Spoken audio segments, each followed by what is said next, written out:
Halo semuanya, sekarang saya akan kembali menceritakan cerita dari akun @netrasandekala dengan judul Rusunawa. Bising suara anak kecil terdengar ramai, terlihat tawa mereka yang begitu sumringah dengan permainan yang mereka lakukan.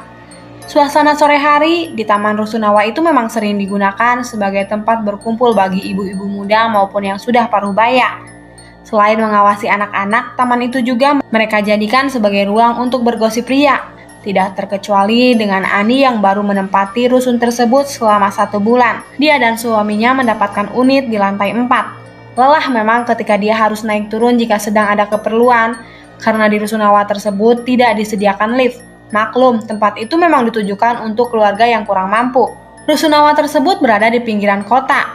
Jalan masuknya pun terbilang cukup jauh dari jalan raya, sekitar 300 meter. Namun bagi Ani dan suaminya hal itu tidak menjadi masalah karena harga sewa Rusunawa yang terjangkau dan jauh lebih murah dibandingkan jika mereka harus mengontrak rumah atau kos untuk tempat tinggal. Suami Ani sendiri seorang buruh pabrik yang memiliki penghasilan pas-pasan sehingga gajinya hanya cukup untuk kebutuhan sehari-hari. Sebulan menjalani kehidupan di tempat itu tidak jauh beda dengan tempat tinggalnya dulu. Bahkan karena unit yang saling berdekatan, kadang malah dia sering merasa risih ketika mendengar ada tetangganya yang sedang bertengkar. Tapi Ani tidak ambil pusing dengan itu semua. Urusan mereka, itu yang sering diucapkan oleh suaminya agar dia tidak terlalu ikut campur. Hari itu sama seperti hari-hari sebelumnya. Namun ada satu berita yang tidak menyenangkan. Saat itu suaminya pulang dengan wajah yang terlihat gusar, seperti sedang banyak yang dipikirkan. Awalnya memang Ani berniat untuk menanyakan perihal tersebut, tapi ia urungkan karena dia tahu itu hanya akan membuat suaminya marah-marah. "Ini mas kopinya, diminum dulu selagi masih hangat," ucap Ani. "Iya dek, ada yang mau mas bicarakan," sahutnya.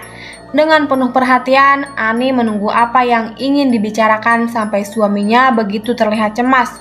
"Mas minta maaf dek, pabrik memutuskan untuk mengurangi karyawan dan mas salah satu yang dirumahkan," ucap Bayu. Benar dugaan Ani, tidak mungkin jika tidak ada masalah serius sampai suaminya begitu kalut. "Kita punya tabungan mas, tapi mungkin hanya cukup untuk sekitar 2 minggu. Terlebih Sunawang juga sudah mau habis," jawab Ani. "Mas segera cari pekerjaan ya, kamu tidak perlu khawatir," balas Bayu sambil menggenggam tangan Ani. Sebulan setelah berlalu sejak suami Ani dipecat dari pabrik, awalnya mereka saling memberikan support satu sama lain. Namun seperti halnya ketika keluarga yang sedang ditertimpa badai keuangan, pertengkaran-pertengkaran kecil mulai terjadi. Apalagi keluarga kecil itu mulai memiliki hutang untuk menutup kehidupan sehari-hari mereka. Jangankan untuk modal usaha, makan saja kadang mereka harus mulai berhemat. "Mas sudah dapat panggilan pekerjaan?" kata Ani. "Belum, kamu itu tiap hari tanya kapan dapat pekerjaan, kapan dapat pekerjaan. Cuma itu yang bisa kamu lakukan, hah?" jawab Bayu dengan nada tinggi. Hati Ani terasa sakit mendengar jawaban dari suaminya. Namun sebisa mungkin dia mencoba tetap tenang dan mengerti dengan keadaan suami dan keluarganya.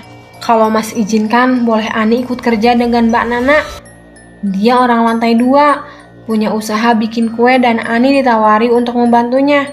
Memang jam kerjanya malam mas, selepas maghrib dan sampai tengah malam. Tapi setidaknya bisa sedikit membantu memenuhi kebutuhan kita," ujar Ani dengan nada sedikit takut. Sejenak suaminya, Bayu, diam berpikir.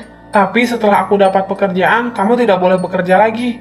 Aku malu sebagai seorang laki-laki kalau seorang istri malah menafkahi suaminya," ucap Bayu. Karena sudah mendapatkan restu dari Mas Bayu, Ani segera menghubungi Mbak Nana dan mengabarkan kalau dia mau bekerja dengannya. Malam itu Ani langsung diminta untuk datang ke tempat Mbak Nana. Sebetulnya kerjaannya tidak banyak menguras tenaga, namun karena harus duduk berjam-jam, dia merasa pegal terutama di bagian pinggang. "Besok langsung ke sini aja ya, An. Terima kasih. Ini upahmu hari ini," ucap Mbak Nana sambil menyodorkan uang 30.000. Meskipun upah yang dia terima tidak begitu besar, tapi setidaknya dia dan keluarganya tidak perlu berhutang lagi untuk kebutuhan harian. Sejenak Ani berhenti. Dia mendengar ada suara anak kecil menangis.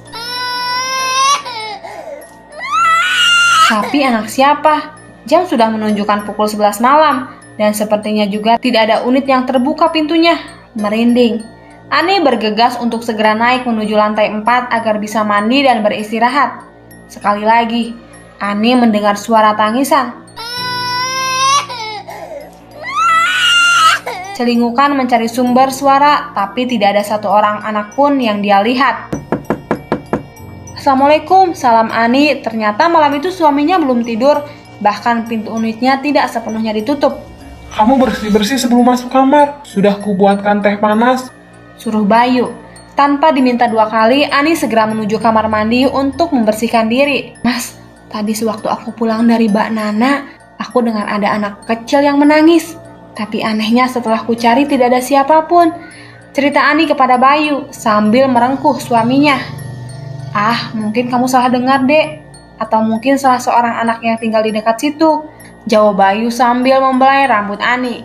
Dia tahu Mas Bayu tidak akan percaya dengan hal-hal seperti itu. Walau dia orang yang rajin beribadah, tapi baginya hantu itu tidak ada. Kembali ke rutinitas pekerjaan yang Ani geluti. Dia sudah mulai mahir untuk mencetak kue. Bahkan dia menikmati pekerjaannya itu. Sedangkan Bayu suaminya sudah mendapatkan pekerjaan di salah satu toko di kotanya. Awalnya Bayu bersikukuh tidak mengizinkan Ani untuk bekerja. Namun karena ia bisa meyakinkan suaminya, walau dia bekerja, tapi tetap akan memprioritaskan keluarga. Terlebih memang keuangan mereka belum sepenuhnya stabil. An, kamu tahu nggak kalau katanya di sini tuh ada salah satu unit yang tidak terpakai? Ucap Mbak Nana yang sedang mengaduk adonan kue. Gak tahu Mbak, emang yang mana? Jawab Ani. Itu di lantai 3 yang persis berhadapan dengan tangga. Sejenak Ani terdiam teringat sesuatu. Kejadian saat dia mendengar suara anak kecil yang sedang menangis. Emang kenapa Mbak nggak dihuni? Kan posisinya bagus. Banyak yang mau loh dapat unit deket tangga biar nggak jalan di lorong. Ujar anak. Ya memang strategis. Tapi tiap kali ada yang tinggal di situ, selalu ada yang kesurupan, kata Mbak Nana. Ah, iya toh Mbak. Ucap Ani masih tidak percaya dengan ucapan Mbak Nana. Toh selama dia tinggal di sini belum pernah ada kejadian seperti itu. Ya sudah kalau kamu gak percaya. Setelah percakapan itu, mereka kembali menggeluti adonan masing-masing. Sampai akhirnya tidak terasa waktunya Ani pulang. Hari itu pesanan lumayan banyak, hingga dia mesti pulang sampai jam 12 lebih. Ya lumayan, ada sedikit tambahan uang. Kembali Ani berjalan menyusuri lorong antar unit. Masih terdengar sayup-sayup percakapan dari pos satpam yang ada di lantai 1. Tidak ada rasa takut dalam diri Ani. Semua itu terlupakan dengan kepuasan akan pekerjaannya. Nak, jam segini dari mana? Tersentak dari lamunan Ani menoleh ke sumber suara. Karena Ani sedang melamun, jadi dia tidak sadar jika dia melewati orang tersebut tanpa mengucapkan salam. Oh ini Mbak dari tempat Mbak Nana, jawab Ani. Ya sudah sana, buruan pulang. Gak bagus malam-malam masih di luar. Ujar nenek tersebut. Tanpa menjawab, Ani hanya menganggukkan kepala dan segera pergi menuju unitnya. Ah gak mungkin, setahu Mas di sini tidak ada nenek-nenek yang tinggal. Kalaupun ada, ya mungkin itu orang tua yang sewa di sini. Ujar Bayu keesokan paginya setelah Ani menceritakan kejadian semalam. Benar juga, selama dia tinggal di sini tidak ada lansia yang menetap. Benar kata Mas Bayu, mungkin itu orang tua dari pemilik unit, batin Ani. Kembali lagi Ani melakukan aktivitas sehari-hari. Kali ini Mbak Nana bilang kalau sedang ada pesanan kue yang cukup banyak. Jadi kemungkinan pulang lebih larut. Ani mendengar hal tersebut tidak komplain. Baginya, sekecil apapun pekerjaan harus secara tekun dilalui. Mbak Nak, kemarin pas pulang dari sini aku ditegur sama nenek-nenek di lantai 3. Ani memulai pembicaraan. Nenek-nenek siapaan? Kamu itu ngawur. Di sini mana ada nenek-nenek? Sahutnya masih sibuk dengan adonan roti. Iya Mbak, aku ditegur. Katanya malam-malam dari mana? Kok masih di luar? Jawab Ani. Penasaran? Mungkin itu yang dia rasakan. Karena memang aneh, ngapain juga nenek-nenek tengah malam duduk berada di depan unit. Apalagi unit belakangnya terlihat sudah dimatikan lampunya. Emang kamu lihatnya di mana, An? Lanjut Mbak Nana. Itu di depan unit 31. Sejenak Mbak Nana diam. Serius kamu? Di sana kan kosong, nggak ada yang huni. Kan kemarin sudah aku ceritain. Ada unit yang kalau pakai, penghuninya sering kesurupan. Malah ada beberapa yang pernah melakukan ritual di sana untuk mencari togel. Ah serius Mbak, orang jelas banget itu muka manusia kok. kilahnya. "Ah ya sudah An, kalau kamu tidak percaya, mending nanti kamu minta suamimu untuk jemput kamu. Kita bisa kerja sampai larut ini," kata Mbak Nana sedikit sebal karena Ani tidak percaya dengan ceritanya.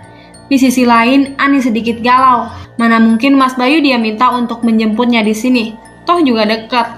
Lebih tidak mungkin dia membiarkan anaknya sendirian. Justru itu malah lebih berbahaya. Jam demi jam berlalu, sampai akhirnya mereka selesai pada pukul 1 malam. Sungguh biasanya tidak sampai selarut ini, namun Ani cukup puas dengan hasil kerjanya. Dia makin mahir membuat kue-kue. "Aku pulang dulu ya, Pak. Makasih ya," ucap Ani. "Sama-sama, An. Besok kita libur ya. Aku mau istirahat dulu," kata Mbak Nana sambil menutup pintu unitnya. Malam itu terasa sangat sepi, bahkan tidak terdengar sayup-sayup orang sedang mengobrol di lantai bawahnya. Celingukan melihat kanan kiri, justru malah Ani merinding dengan apa yang dilihatnya.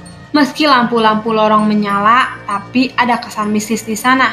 Perlahan Ani berjalan menuju tangga, tapi ketika dia sampai di bordes, dia melihat ada satu anak kecil yang duduk meringkuk, sedang menangis. Tak ada kecurigaan sama sekali, yang dilihatnya nyata itu adalah anak manusia. Karena iba dengan anak tersebut, Ani berniat untuk menanyainya. Mungkin dia takut untuk pulang karena sedang dimarahi oleh orang tuanya. "Dek, ngapain di sini sendirian malam-malam? Kamu tinggal di lantai berapa?" ucap Ani setelah berdiri di depan anak tersebut. Tidak ada sahutan sama sekali, anak itu masih menangis terseduh-seduh. "Dek, udah ayo pulang, Mbak anterin," ucap Ani karena benar-benar iba. Mungkin ketika nanti bertemu orang tua si bocah, dia akan ngomel-ngomel karena membiarkan anaknya masih di luar selarut ini. Bocah itu perlahan berhenti menangis, namun saat mengangkat mukanya, Ani terkejut. Karena muka dari si bocah itu seperti nenek-nenek yang dia temui beberapa malam lalu. "Sudah aku beritahu Kana, jangan keluar malam-malam," ucapnya dengan nada serak. Sontak Ani langsung teriak dan berlari menuju unitnya. Dia tidak berani menengok ke belakang, tapi rasanya jauh sekali, sampai-sampai keringat Ani bercucuran. "Tadi katanya mau nganterin aku pulang, Nak. Ayo anterin aku," ucap suara serak di samping Ani, dan saat itu juga dia jatuh pingsan. Sementara itu warga banyak yang keluar untuk melihat keadaan karena mereka mendengar suara wanita berteriak. Saat Ani ditolong warga, dia sedang menangis terseduh-seduh meminta untuk diantarkan pulang. Karena sudah tahu Ani tinggal di unit lantai 4, mereka segera mengantarkan Ani. Namun Ani memberontak dan bilang kalau itu bukan rumahnya. "Bukan di sini. Ini bukan rumahku. Rumahku di sana. Anak ini tadi nawarin mau nganterin aku pulang," ucap Ani dengan nada serak, seperti nenek-nenek. Warga tahu itu bukan Ani. Sedangkan Mas Bayu syok dengan kondisi Ani. Akhirnya dipanggillah Ustadz yang berada di kampung dekat rusun itu.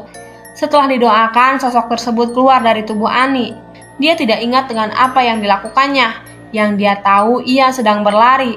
Tapi lengan kanannya dipegangi oleh sosok anak kecil berwajah nenek-nenek. Setelah kejadian itu, Ani memilih untuk berhenti bekerja. Terlebih suaminya juga melarang. Tapi dengan kejadian yang dialami oleh Ani, justru malah banyak warga yang diganggu. Entah itu mendengar suara anak-anak kecil berlari atau pintu unit mereka diketuk tengah malam. Karena hal itu, akhirnya diadakan selamatan di sana berharap gangguan akan hilang nantinya. Sekian dan terima kasih.